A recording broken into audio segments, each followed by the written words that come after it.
The GTA 26 is a great tool for pruning jobs around the garden and DIY tasks. With a single charge of a 10.8 volt battery, you can make plenty of cuts with this garden pruner. Let's see how many discs we can cut until the battery runs out.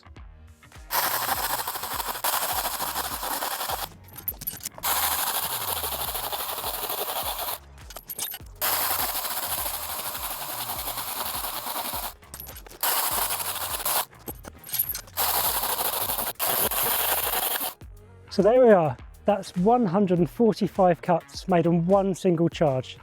If these were small lengths of timber rather than discs, you'd have plenty of kindling for the fire or fire pit. Don't forget to check out our other videos on the STIHL GB YouTube channel, including the GTA 26 tool and the GTA 26 extension shaft linked below.